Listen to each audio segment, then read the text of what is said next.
Before determining whether to summon on the banner, we have to first determine what characters are in there in order to see if we should summon or pass. Alright, let's take a look at the first one, which is Android 15, and see how good he is. So he's a sparking character. We're going to start from the top. His main ability destroys all of your own cards and randomly draws 4 new ones. Restore own key by 60, and this happens after 5 timer counts elapse is when you can use it.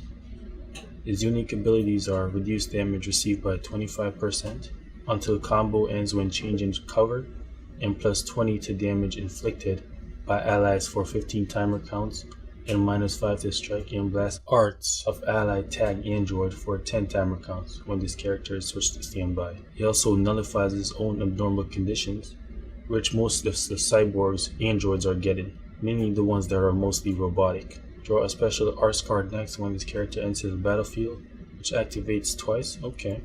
He's holding a strike and a blast card. And his special move deals major explode damage, with a 50% chance to inflict paralyze on it. And his green card does this. Once it is used, one time, he gains a 20% to enemies blast damage received. Card 2, 25 to blast damage inflicted by allies. Card 3, plus 3 to all enemies blast arts card. So based on all this information, Android 15 is terrible for a support unit. Not that great. Let's move on to Android 14 now. Android 14 is green. Alright. His main ability is Silent Assault, which draw a strike arts card next, restore an own key by 20, and green attribute upgrade. Minus 50 to enemy sustained damage cut. Affects 45 timer counts, and plus 20 to chance for a strike arts to inflict faint on hit for 10 timer counts. And he can use this after 15 timer counts go by. His unique abilities Obliterating Power. The following effects occur when this character enters the battlefield. Changes own blast cards to strike arts card, and plus 35 to strike damage inflicted for 15 timer counts. His next ability is Cyborg Body, which reduces damage received from enemy physical type blasts, arcs by 40%, and applies buff effect, nullify abnormal conditions up to 3 times the self when battle begins, and plus 15 to strike damage inflicted per tag android battle member other than this character when entering the battlefield. Okay, so far Android 14 is very good. I like his move sets. Okay. His special move is deals major impact damage, randomly destroys 2 enemy cards on hit, and 15% chance to inflict faint on hit. Move to his green card. So it seems like they're giving special effects to the green cards based on the amount of time they're used. Okay, so the first time he uses it, plus 20 to enemy strike damage received 2 times, plus 25 to strike damage inflicted by allies, and 3 times, plus 3 to all enemy strike arts costs. So we also have a support effect like 15. So overall, Android 14 is very good, except for he's holding 2 blast arts card and he's a melee fighter, which is like, what the heck? That don't work so well. But at least he has his unique ability, which changes blast cards to strike cards once he go on the battlefield. And then let's go to his Z ability, which is Android base strike and blast attack gain 21% during battle. Alright, let's move to Vegeta. So this is a transforming Vegeta. Okay. His main ability is transform into Super Saiyan. Increase arts card draw speed by 1 level for 15 timer counts. And he's able to do this after 5 timer counts pass by.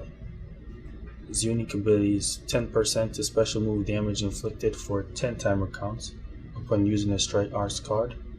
And the following effects occur when this character enters the battlefield. Reduces damage received by 20% for 10 timer counts, plus 20 to damage inflicted for 10 timer counts, and plus 30 to strike damage inflicted for 10 timer counts. Okay, so far he seems like a unit that stacks buffs. Alright, let's move to his special move.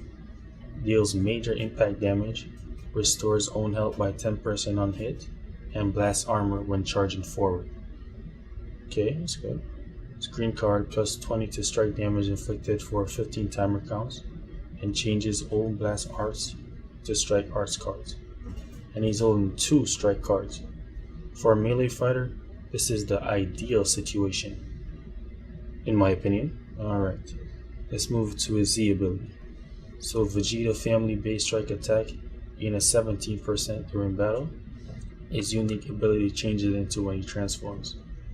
So increase the stat buffs. Okay. Following effects occur upon using his strike arts. Plus 15 to special move damage inflicted for 15 timer counts.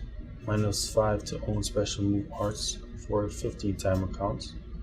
And the following effects occur when this character enters the battlefield. Reduces damage received by 25 for 15 timer counts. Plus 20 to damage inflicted for 15 timer counts. Plus 30 to strike damage inflicted for 15 timer counts. So the duration changed. Alright. Very good. Okay, alright, now let's go and take a look at all the other units that are on this banner. So most of these units are from Master Pack 1 and 2, which by this time, if you're a long time player, you mostly already have these characters. So now the question is, should you summon or pass on this banner?